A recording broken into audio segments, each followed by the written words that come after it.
Hey, welcome to High School Playbook. We are back in business with a full season of high school football starting tonight. I'm Lauren Walsh alongside our new WXII sports team member, John Johnson. John, big welcome. Lauren, it's so good to be here. I mean, high school football season is one of the best times of the year. The fans were nuts. They were insane. There was nothing like it. My first experience with Carolina football was a 100% awesomeness. I'm going to use the word awesomeness. It's a made-up word. I like it, and these teams gave you a lot to be excited about. We'll get to the highlights starting with our game of the week. Two 4A squads clash this Friday night. East Forsyth visits Northwest Guilford. And here come the Vikings. They're hoping to build on a successful spring season, but East Forsyth had other plans. First quarter, running back Lee J. Fisher fakes everyone out and fights right through for the touchdown. It's 7-0 Eagles. Shortly after, East's Quan Porter is on a one-way trip to pay dirt. Few nice blocks here, and he makes a 47-yard score look routine. Eagles are up 14-zip. Still in the first quarter, East Forsyth wideout Traylon Ingram jets in for a 36-yard touchdown. The Eagles were torching the ground game. Well, they finally go through the air. Here's QB Jalen Rayner. He links up with Amarion Holland for the big 44-yard catch and score. Eagles are firing on all cylinders in a 48-7 win over Northwest.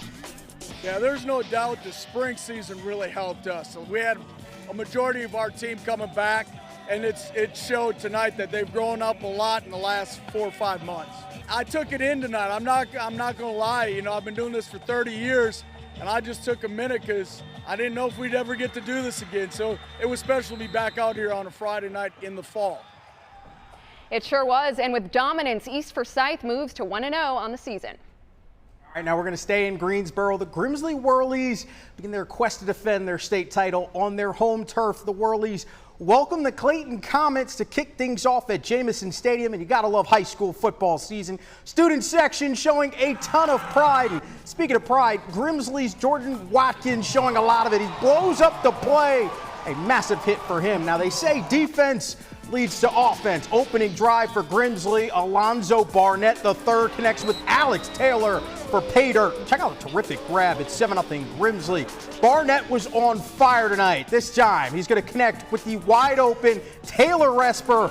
Grimsley cruising up 14-0, and the scoring didn't end there. Barnett to Resper again. The connection for 4. Barnett connects with Resper all day, all night. It's 28-0 midway through the second. Grimsley is on fire. They roll 56-0 being the final. That brings us to a couple of Grimsley neighbors. Page playing a visit with Dudley early in the contest. Page's Trayvon Hester calls his own number, pushing the pile. The 1-yard score. Page takes the 7-6 lead, but Dudley's not going away. Savoy Edwards looking deep. He's going to connect with Mackay Wall, and that's just a couple of dudes making some plays. Wall score puts Dudley back on top. Now later in the contest, the aerial attack continues. Domain Van connects with R.J. Baker. Baker's not going to be denied. He scores. Dudley moves to 1-0 with the 18-7 victory. Well, now we'll check in with our Winston-Salem state champion, Mount Tabor, of course. The Spartans won their first ever state title in the spring, and a few short months later, they open up the fall slate against Richmond. The champs are here at Bob Sapp Field, but Tabor had its hands full with the visiting Raiders. Trailing 7-0, Spartans QB Samai Reeves-Smith slings it to Lance Patterson. He leaves those defenders in the dust with a little hop and skip into the end zone. That's about a 50-yard TD. Tabor ties it up at 7 with the extra point. Not much more for the home crowd to cheer for after that, in the first half at least. Richmond rips down the field. That's QB Kellen Hood tumbling into the end zone. QB keeper 14-7 Raiders. Richmond scores again and again and again. So Tabor made a late push. It was one-sided at halftime. They lose to the Raiders though, 56-41. In nearby Clemens, West Forsyth squares off with a talented AC Reynolds team. The Titans leading 21-0 at half. Start of the third quarter, AC Reynolds, Max Guest is going to field the kickoff inside the 20, and he goes right to work. He makes not 1, not 2, not 3, 4 Titans miss, and he puts the Rockets on the board 21-7. Last name Guest, but he looks right at home. Massive play for the visitors. Fourth quarter, West Forsyth responds. Javante Long gets the carry and keeps his legs moving. Powerful play across the line. Touchdown West Forsyth, they extend their lead 28-7.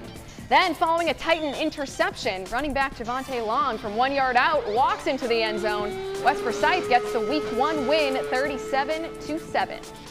All right, here's an all-triad matchup between RJR, the Demons, and High Point Central, the Bisons. It was all about defense in the first in this one. First quarter, the Bisons backed up in their own end zone. The high snap over the punter's head.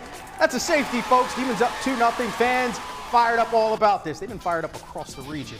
Second quarter, Reynolds up 2-0. High Point again backed up. DeQuivian Chapman gets stuffed. That's another safety. There was 3 in this game alone. It's 4-0. Now, second quarter, Reynolds still leading 4-0. A snap too high. Amario McClure, he can't get a handle on it. High Point's going to recover. Eventually, Reynolds breaks this game wide open, 26-2. That's not a typo. 2 was the final.